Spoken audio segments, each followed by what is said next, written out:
Hello friends, welcome to Shubham coaching classes. Shubham coaching classes में आपका स्वागत है। आज की इस क्लास में हम लोग एक स्ट्रैटेजी शेयर करने वाले हैं जो कि आपकी एसएससी सीजीएल 2023 की एग्ज़ाम के पॉइंट ऑफ व्यू आपके लिए बहुत ही इंपॉर्टेंट हो सकता है। ठीक है, तो देखते हैं कि इसमें मैंने आप लोगों के लिए 90 डेज़ का एक स्टडी प्लान बनाया है, जहाँ पर आप 90 दिन में 2023 में अभी जो आने वाली एग्ज़ाम है एसएससी सीजीएल की, बहुत ही आसान तरीके से इस एग्ज़ाम को क्लियर कर सकते हैं। ठीक है?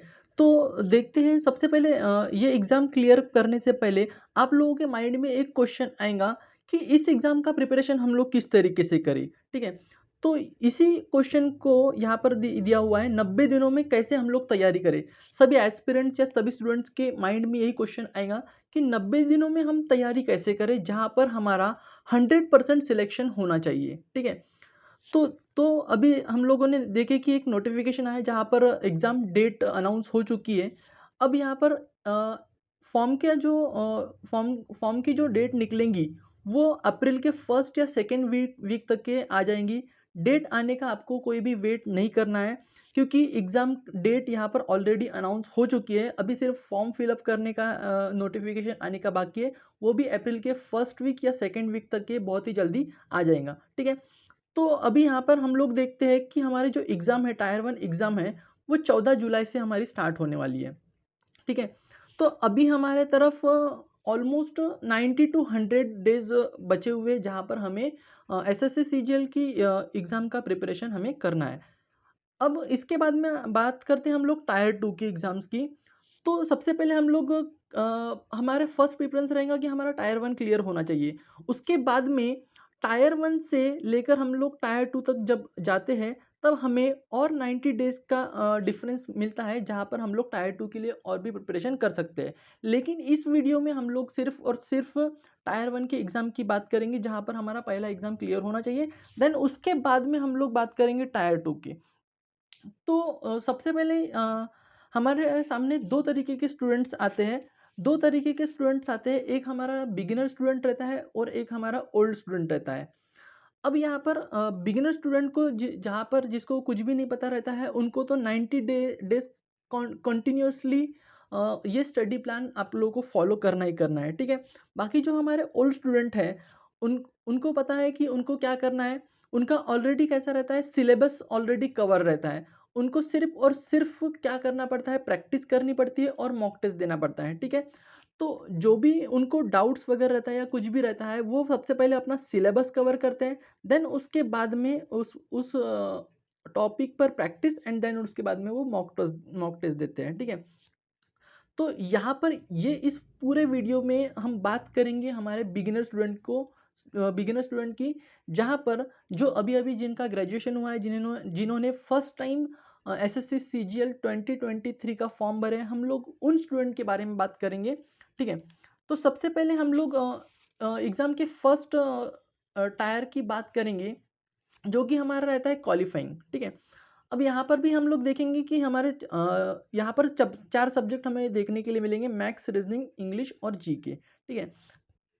यहाँ पर देखेंगे नंबर ऑफ क्वेश्चंस 25, 25, 25 यहाँ पर क्वेश्चंस आप लोगों को देखने के लिए मिलेंगे। प्रत्येक क्वेश्चन 2 मार्क का रहेगा। ठीक है? 50, 50, 50 इस तरीके से, और इसमें हम लोगों को टाइम अलाउड है 1 आवर। ठीक है? देन उसके बाद में हम लोग टोटल क्वेश्चंस हम लोग देखेंगे, तो यहाँ पर 100 क्वेश्चन आते हैं एंड टोटल मार्क्स की हम लोग काउंट करेंगे तो 200 मार्क्स रहते हैं। ठीक है? अब सबसे पहले हमारा टारगेट ये रहेगा कि हमको 150 मार्क्स कोई भी हालत में लाना ही लाना है। ठीक है? 150 मार्क्स का हमारा ये मेन टारगेट रहेगा। अब लास्ट ईयर का हम लोग कट ऑफ अगर देखेंगे तो 116 117 तक के गया है। लेकिन इस बार हमें 120 अबव मार्क लाना है। ठीक है? 120 से ज़्यादा ही मार्क्स हमें लाना है, और हमारा जो टारगेट रहेगा, जो हमारा स्टडी प्लान रहेगा, वो रहेगा 150 मार्क्स का। ठीक है? अब यहाँ पर देखते हैं स्टडी टाइम। अब यहाँ पर एसएससी सीजीएल की बात आती है, तो आप लोगों को कम से कम 8 से 10 आवर की स्टडी डेली करना ही करना है। ठीक है? अब यहाँ पर हम लोग सोचेंगे कि हाँ, 1 या 2 घंटे पढ़ लेते हैं, 3-4 घंटे पढ़ लेते हैं, तो ऐसा नहीं चलता है। अभी के कॉम्पिटिशन के हिसाब से आपको 8 से 10 आवर की स्टडी करना ही करना पड़ेगा और एक अपना शेड्यूल बनाना ही पड़ेगा, जहाँ पर आप लोगों को 8 से 10 आवर पढ़ना ही पढ़ना है, ठीक है? अब बात करते हैं हमारे फर्स्ट सब्जेक्ट मैथ्स की। अब यहाँ पर हमें कितने टाइम इसको देना है, तो यहाँ पर मैंने आप लोगों के लिए लिखा है 3 से 4 घंटे आप लोगों को देना ही देना है, ठीक है? डेली, डेली 3 से 4 घंटे आपको मैथ्स की स्टडी करनी ही करनी है। ये मस्ट है। क्यों? क्योंकि आपको एग्ज़ाम क्वालीफाई करना है, एग्ज़ाम टायर 1 का टारगेट ही हम लोगों ने 150 बना कर रखा है, तो हमें कम से कम 3 से 4 घंटे रोज़ पढ़ना ही पढ़ना है, ठीक है? अब यहाँ पर अगर बिगिनर स्टूडेंट की बात आती है, तो वो अभी इसमें पूरा का पूरा ध्यान देगा सीखने में, ठीक है? सीखने में ध्यान देगा। अब यहाँ पर सीखने की अगर बात करूँ, तो जैसे हम हमारे परसेंटेज टॉपिक रहता है, रेशियो एंड प्रोपोर्शन रहता है, टाइम, डिस्टेंस, स्पीड, ये इस तरीके से जो मेन टॉपिक है, इनको जैसे हम लोग ख़त्म करते हैं, ठीक है? तो वो एक-एक टॉपिक पहले ख़त्म करना है, ठीक है? उसके बाद में उसकी प्रैक्टिस करनी है। अब किस तरीके से करनी है, वो भी यहाँ पर मैंने आप लोगों को बताया है कि देखो, अभी आप लोगों को कोई भी किसी का कोर्स परचेज़ करने की आवश्यकता नहीं है। अगर आप अभी किसी का कोर्स परचेज़ करते हैं, तो वो कम से कम आप लोगों को 6 से 8 महीने तक के कंटिन्यू लेकर चलेंगे, और जिसमें आपका नुकसान होगा, ठीक है? अगर आप कोई भी कोर्स अभी परचेज़ करते हैं और अभी अगर एसएससी सीजीएल की स्टडी स्टार्ट करते हैं, तो कम से कम वो कोर्स 6 से 8 महीने तक के चलता है, जो कि आप लोगों के लिए कोई फ़ायदे का नहीं रहेगा। इसीलिए सबसे बेस्ट मैंने यहाँ पर क्या बताया है कि आपको क्या करना है, कोई भी एक टीचर, अब यूट्यूब पर फ्री वीडियोज़ बहुत सारे पड़े हुए हैं, जहाँ पर आपको कोई भी एक टीचर को फ़ॉलो करना है, ठीक है? तो सबसे पहले आपको देखना है कि यूट्यूब पर बहुत सारे वीडियोज़, फ्री वीडियोज़ पड़े हुए हैं, ठीक है? जैसे अभिनय शर्मा सर हैं, है ना? ऐसे पवन राव सर हैं, ऐसे बहुत सारे टीचर्स हैं जिसका भी आपको कंटेंट समझ में आता है, ठीक है? जिसका भी आपको कंटेंट समझ में आता है, ऐसे एक टीचर को आप फॉलो कर लो, ठीक है? एक टीचर को फॉलो कर लो जिसने पूरा ही अरिथमेटिक प्लस एडवांस पोर्शन अच्छे से कवर किया हो, उसकी प्लेलिस्ट बनी हुई रहती है। जैसे 60 डेज़ की किसी की प्लेलिस्ट बनी रहती है, ठीक है? किसी की 60 डेज़ की प्लेलिस्ट बनी रहती है, किसी की 90 डेज़ की प्लेलिस्ट बनी रहती है। ऐसे प्लेलिस्ट में आपको टॉपिक वाइज़ पूरा ही कवर किया जाता है। तो क्या करना है आपको, एक टीचर को कोई भी एक टीचर को फॉलो करना है, ठीक है? देन उसके साथ-साथ में आपको खुद के सेल्फ नोट्स बनाना है। अब मैं यहाँ पर नोट्स बनाने की बात क्यों कर रहा हूँ? नोट्स इसीलिए आपको बनाना है क्योंकि जब आप रिवीजन करने के लिए जाए, तब आपको उनके वीडियोस देखने की आवश्यकता नहीं पड़े। आपके अगर खुद के नोट्स रहेंगे, खुद के रजिस्टर मेंटेन रहेगा, तो आप पेज पलटा-पलटा के जल्दी-जल्दी उसको रिवाइज़ कर सकते हैं, ना कि आपको दोबारा उसका वीडियो देखना पड़े, ठीक है? अब यहाँ पर मैं बात करूँ बिगिनर स्टूडेंट की, तो बिगिनर स्टूडेंट को सबसे पहले ध्यान देना है सीखने पर। उसको एक-एक टॉपिक सबसे पहले क्लियर करना है। टॉपिक क्लियर करने के बाद में उसको करना है प्रैक्टिस। अब प्रैक्टिस कैसे करें, तो प्रैक्टिस करने के लिए पिछले 6 से 5-6 साल के जो भी प्रीवियस ईयर क्वेश्चंस रहते हैं ना, उस पर आप लोग प्रैक्टिस कर सकते हैं, ठीक है? उसके लिए कोई भी एक आप बुक फॉलो कर सकते हैं, है कि नहीं? प्रीवियस ईयर की कोई भी आप बुक फॉलो कर सकते हैं, जैसे किरण पब्लिकेशन की बुक आती है, राकेश यादव सर की बुक आती है, ठीक है? तो कोई भी आप प्रीवियस ईयर की बुक से हम लोग प्रैक्टिस कर सकते हैं, ठीक है? तो यहाँ पर इस तरीके से आपको मैथ्स का पूरा कवर करना है। नाउ नेक्स्ट सब्जेक्ट की हम लोग बात करते हैं। नेक्स्ट सब्जेक्ट है हमारा रीजनिंग, ठीक है? रीजनिंग को आपको 1.5 से 2 आवर डेली देना है, ठीक है? 1.5 से 2 आवर डेली देना है। अब इसमें भी आपको क्या करना है, make self notes of each chapter. अब यहाँ पर क्या करना है, आपको एक छोटा-सा रजिस्टर मेंटेन करना है, जहाँ पर आप लोगों को सेल्फ नोट्स बनाना है, खुद के सेल्फ नोट्स बनाना है। जैसे कोई शॉर्ट ट्रिक्स बताता है, ठीक है? शॉर्ट ट्रिक्स बताता है, या कोई भी टीचर सेम इसका भी सेम मैथ्स के जैसा ही फॉलो करना है। यूट्यूब पर आपको कोई भी एक टीचर को फॉलो करना है, जिससे आपको बहुत अच्छे से अंडरस्टैंडिंग होती है या समझ में आता है, ठीक है? वैसे ऐसे एक टीचर को फॉलो करना है, उनकी प्लेलिस्ट बनी हुई रहती है। वहाँ से भी आपको टॉपिक वाइज़ सबसे पहले इसको सीखना पड़ेगा, ठीक है? टॉपिक्स वाइज़ सीखने के बाद में आपको उसके प्रीवियस ईयर क्वेश्चंस की प्रैक्टिस करना पड़ेगा। अब प्रीवियस ईयर की क्वेश्चन की प्रैक्टिस हम लोग कहाँ से करें, तो उसके लिए किरण पब्लिकेशन की बुक आती है जहाँ पर टॉपिक वाइज पूरा दिया हुआ रहता है, प्रीवियस ईयर क्वेश्चन सीक्वेंस में अरेंज दिया हुआ रहता है, बहुत अच्छे तरीके से दिया हुआ रहता है। अब अगर एक बार देखेंगे तो बहुत अच्छे से आपको समझ में आ जाएगा, ठीक है। तो इसका सेम इसी तरीके से करना है, ठीक है। अब यहाँ पर बात करते हैं इंग्लिश सब्जेक्ट की। द मोस्ट इम्पॉर्टेंट सब्जेक्ट, ये यहाँ पर हम लोग द मोस्ट इम्पॉर्टेंट सब्जेक्ट इसीलिए बोलेंगे क्योंकि इसका वेटेज टायर 2 में भी आपको रहेगा, ठीक है। टायर 2 में इसका वेटेज रहेगा जहाँ पर आपको इसका बहुत ज़्यादा बेनिफिट्स होगा। तो इसको भी हम लोग 2 से 3 घंटे डेली देना ही देना है, ठीक है। ये मस्ट है कि आपको 2 से 3 घंटे इंग्लिश को देना ही पड़ेगा। अब पहले ऐसा होता था कि इंग्लिश को बहुत मतलब ऐसा मतलब कम ही पढ़ते थे, लेकिन अभी ऐसा नहीं है। अभी अगर आपको एसएससी सीजीएल की एग्ज़ाम निकालना है या एनी अदर एग्ज़ाम की अगर हम लोग बात करें, बैंकिंग रहे या कोई भी एग्ज़ाम्स, आपको इंग्लिश वहाँ पर पढ़ना ही पड़ेगा। तो इंग्लिश को यहाँ पर आपको 2 से 3 घंटे देना है, ठीक है। अब यहाँ पर मैं एक वेटेज की अगर मैं बात करूँ, 100% में से 70% रीडिंग प्लस वोकैब को दिया हुआ है और 30% पोर्शन हम लोगों ने ग्रामर को दिया है, ठीक है। अब यहाँ पर बात करेंगे कि रीडिंग रीडिंग आपको 1 आवर करना है, ठीक है। डेली न्यूज़पेपर रीडिंग, अब ये रीडिंग का फ़ायदा आप लोगों को कॉम्प्रिहेंशन के पोर्शंस में बहुत ही ज़्यादा इम्पोर्टेंट रोल प्ले करेगा, ठीक है। तो आपको 1 आवर न्यूज़पेपर रीडिंग करना है, ठीक है। कोई भी जैसे कोई भी एक न्यूज़पेपर, इंग्लिश न्यूज़पेपर ले लो, वहाँ पर आप लोगों को क्या करना है, एक पैराग्राफ पकड़ना है, उसको रीड करना है। वहाँ से अगर आपको कोई भी हार्ड एक 100 पेज की छोटी सी कॉपी बना लेना है जहाँ पर आपको कोई भी हार्ड वर्ड लगता है उसको लिख लेना है, उसका मीनिंग लिख लेना है, ठीक है। हिंदी मीडियम के स्टूडेंट्स होंगे तो हिंदी में आप मीनिंग लिख सकते हो या डिक्शनरी फॉलो कर सकते हो, गूगल से डायरेक्ट सर्च करके आप लोग डिक्शनरी से उसका मीनिंग फॉलो कर सकते हैं। इस तरीके से आपको कैसा है, रीडिंग करके छोटे छोटे वहाँ से जो वर्ड्स अपने को मिलते हैं उसको लिख लेना है, ठीक है।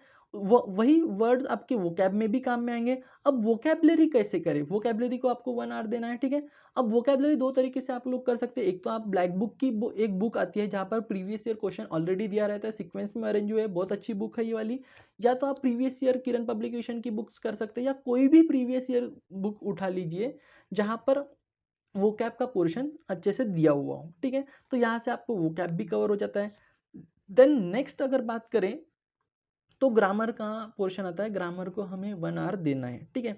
अब यहाँ पर भी नीतू मैम की वॉल्यूम 1 की बुक है जहाँ पर ग्रामर को बहुत ही अच्छे से एक्सप्लेन किया हुआ है, ठीक है। अब यहाँ पर करना क्या है कि यहाँ पर ग्रामर हम लोग किस तरीके से करें, ठीक है। तो हम लोग पर डे 1 टॉपिक हम लोग कर सकते हैं। जैसे एक टॉपिक, कोई भी एक टॉपिक हम लोग यहाँ से उठा लेंगे, एक टॉपिक पूरा कवर कर लेंगे 1 आवर के अंदर में और उसकी प्रैक्टिस करेंगे, ठीक है। इसी तरीके से आप लोगों को इंग्लिश पढ़ना है।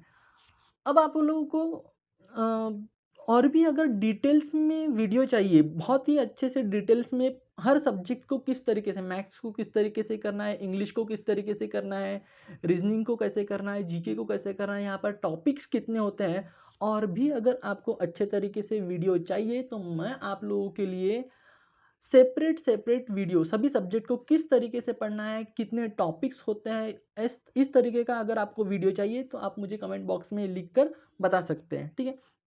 तो चलिए बात करते हैं नेक्स्ट हमारा जनरल अवेयरनेस की। इसको आप लोगों को 2 आवर देना है डेली के।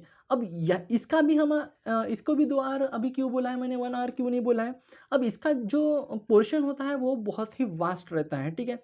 अब वास्ट रहने की वजह से अभी हमें जैसे टायर 1 तो क्लियर करना है, लेकिन इसका एक पोर्शन हमें टायर 2 में भी हेल्प करेगा। इसीलिए मैंने बोला कि इसको 2 आवर हमें डेली के देना है।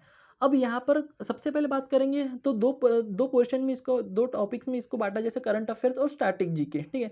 अब current affairs last 6 to 12 month, ठीक है। लास्ट 6 टू 12 मंथ्स आपको करंट अफेयर्स करना ही करना है, क्योंकि अभी के एग्जाम में लास्ट 12 मंथ के अंदर से हमारा करंट अफेयर पूछा जाता है। देन नेक्स्ट हम लोग अगर बात करेंगे स्टैटिक जीके, ठीक है। स्टैटिक जीके की अब यहाँ पर बात करेंगे तो polity, history, geography, economy etcetera, इस तरीके से हम लोग एक एक टॉपिक को डेली 1 टॉपिक अगर हम लोग करते हैं तो भी हमारा यहाँ पर स्टैटिक जीके आराम से कवर हो जाता है, ठीक है। छोटे-छोटे आप लोग टॉपिक कवर कर सकते हो, ठीक है। टॉपिक कवर कर सकते हो या सबसे बेस्ट अगर बताऊँ तो आप प्रीवियस ईयर क्वेश्चन पकड़ो, ठीक है। प्रीवियस ईयर क्वेश्चन करेंगे या सब उससे भी बेस्ट है कि आप मॉक टेस्ट दे सकते हो, मॉक टेस्ट का एनालाइज़ेशन कर सकते हो, ठीक है। तो इस तरीके से आपको जनरल अवेयरनेस की प्रैक्टिस करनी है। अब यहाँ पर सबसे मोस्ट इम्पोर्टेंट पॉइंट यहाँ पर स्टूडेंट्स के लिए कि be regular with your classes. जो भी आप लोग क्लासेस करेंगे, ऐसा नहीं कि यहाँ पर एक दिन आप लोगों ने क्लास कर लिए, ठीक है। एक दिन आप लोगों ने क्लास कर लिए, 2 दिन किए, 3 दिन कंटिन्यूअसली स्टडी किए, कॉन्स्टेंटली स्टडी किए, देन उसके बाद में चौथे दिन आपने स्टडी नहीं किए। तो ऐसा नहीं चाहिए। आपको ये माइंड में बैठा कर रखना पड़ेगा कि 90 दिन तक की मुझे रेगुलर क्लासेस करना ही करना है। रेगुलर मुझे अपना टाइम टेबल फॉलो करना ही करना है। Then read daily, regular reading करना है। प्रैक्टिस एवरी सब्जेक्ट, हर सब्जेक्ट की प्रैक्टिस करना है। And the most important point is that take online mock test. Take online mock test, ये तो सबसे इम्पॉर्टेंट पॉइंट है। जैसे ही हमारा फर्स्ट वीक जैसे ही एक हफ्ता हमारा हो जाता है, पढ़ते पढ़ते हमारा एक हफ्ता हो जाता है, तो पहले हफ्ते में आप 1 मॉक टेस्ट दे सकते हैं, ठीक है। देन सेकेंड वीक में 2 मॉक टेस्ट दीजिए, थर्ड वीक में 3 मॉक टेस्ट दीजिए। इस तरीके से अपने मॉक टेस्ट की जो लेंथ है उसको बढ़ाते जाइए ताकि आपकी प्रैक्टिस बनी रहे, ठीक है।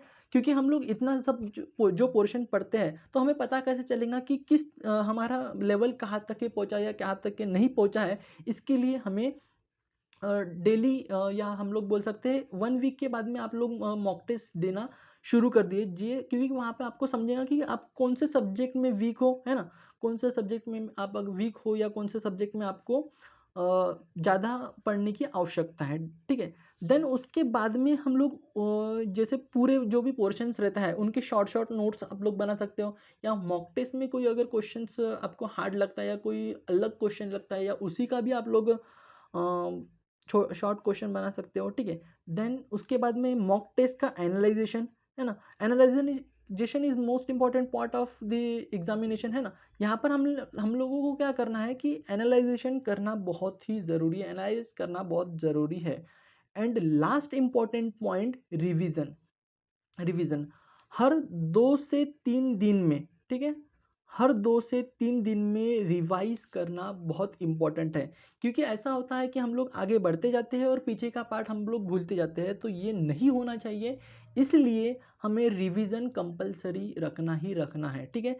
रिवीजन कंपलसरी रखना ही रखना है, ये आप लोगों ने पॉइंट अपने दिमाग में बैठाने चाहिए। अब यहाँ पर मैंने आप लोगों को थोड़ी देर पहले बताया कि अगर आप लोगों को इन सब्जेक्ट में कुछ भी अगर समझ में नहीं आता है, कोई भी अगर आपको डाउट आता है, तो आप डायरेक्ट कमेंट बॉक्स में मुझे बता दीजिए, ठीक है। और अगर आप लोगों को हर सब्जेक्ट को किस तरीके से सेपरेट पढ़ना है, एक एक सब्जेक्ट का पूरा सेपरेट वीडियो किस तरीके से आपको चाहिए, कहाँ से पढ़ना है, कैसे पढ़ना है, सब कुछ चीज़ें मैं आपको बताऊँगा। आप सिर्फ मुझे एक बार कमेंट कर दीजिए, ठीक है। Then all the best for your exam. Thank you so much for watching this video.